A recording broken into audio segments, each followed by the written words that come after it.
அன்பான சகோதரர்களும் சகோதரிகளும், மனித வாழ்க்கையில் நாம் எதிர்கொள்ளும் சவால்கள், கவலைகள், நிறைவேறாத ஆசைகள், இவை அனைத்துக்கும் ஒரு தீர்வை நாம் எப்போதும் தேடிக்கொண்டே இருக்கிறோம்.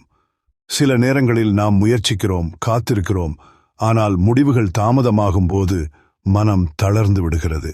இப்படிப்பட்ட தருணங்களில் நமக்கு மிகவும் தேவையானது அல்லாஹ்வின் உதவி, அவனுடைய அருள். அந்த அருளை மிக வேகமாக பெற உதவும் ஒரு சிறப்பான வஜீபாவை பற்றி இன்று நாம் பார்க்க இருக்கிறோம். இந்த வஜீபா குறித்து கூறுபவர்கள், மின்னலை விட வேகமாக உங்கள் நோக்கத்தை நிறைவேற்றும் என்று சொல்லுகின்றார்கள். இது ஒரு சாதாரண வார்த்தை அல்ல, அல்லாஹ்வின் சக்தியை உணர்த்தும் ஒரு நம்பிக்கை. இந்த வஜீபா மிகவும் எளிமையானது, ஆனால் அதில் மிகுந்த அர்த்தமும் ஆழமும் இருக்கிறது. தினமும் இஷா தொழுகைக்குப் பிறகு சூரா பகராவின் கடைசி 2 ஆயத்துக்களை நீங்கள் ஓத வேண்டும்.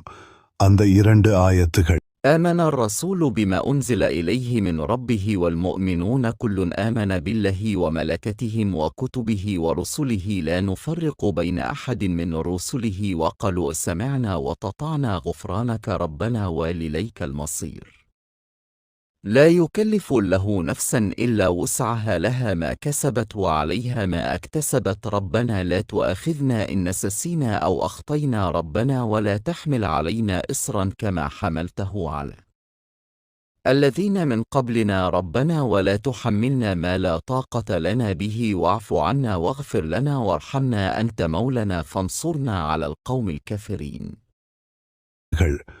இந்த ஆயத்துகள் மிகப்பெரிய பாதுகாப்பையும் அல்லாஹ்வின் அருளையும் மன்னிப்பையும் தரக்கூடியவை. இந்த வஜீபாவை செய்யும் முறையும் மிகவும் முக்கியமானது.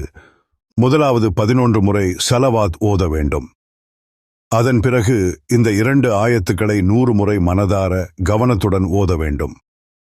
முடிவில் மீண்டும் 11 முறை ஸலவாத் ஓதி அல்லாஹ்விடம் உங்கள் தேவைகளை மனமாறக் கேளுங்கள். இங்கு முக்கியமானது எண்ணிக்கையை மட்டும் நிறைவேற்றுவது அல்ல, உங்கள் நம்பிக்கை, உங்கள் முழு மனதையும் அதில் செலுத்துவது. நாட்களின் எண்ணிக்கை குறிப்பிடப்படவில்லை, அதாவது நீங்கள் இதை தொடர்ந்து செய்யலாம். உங்கள் நிலைமைக்கு ஏற்ப, உங்கள் நம்பிக்கைக்கு ஏற்ப இதை தொடர்ந்தால் அல்லாஹ் உங்கள் துஆகளை ஏற்றுக்கொள்வான் என்று நம்பப்படுகிறது. இந்த 2 ஆயத்துகள் வெறும் வசனங்கள் அல்ல, அவை நம் ஈமான், நம் அடக்கம், நம் துஆ அனைத்தையும் உள்ளடக்கியவை. அல்லாஹ் எந்த ஆத்மாவுக்கும் அதன் சக்திக்கு மீறி சுமையை அளிக்க மாட்டான் என்ற உறுதியை இது நமக்கு தருகிறது. அதே நேரத்தில் நம் தவறுகளுக்காக மன்னிப்பு கேட்கவும் நம்மை பாதுகாக்கவும் நாம் அல்லாஹ்விடம் தஞ்சம் புகுகிறோம். இந்த உணர்வோடு நீங்கள் இந்த வஜீபாவை செய்து வந்தால் உங்கள் வாழ்க்கையில் ஒரு மாற்றத்தை நீங்கள் கண்டிப்பாக உணர்வீர்கள். அன்பானவர்களே, அல்லாஹ்வின் உதவி எப்போதும் அருகில்தான் உள்ளது. ஆனால் அதை உணர நமக்கு நம்பிக்கை வேண்டும், தொடர்ந்து செயல் வேண்டும். இந்த வஜீபாவை உங்கள் வாழ்க்கையின் ஒரு பகுதியாக மாற்றுங்கள். உங்கள் கவலைகள் குறையும், உங்கள் மனம் அமைதியடையும், உங்கள் நோக்கங்கள் நிறைவேறும்.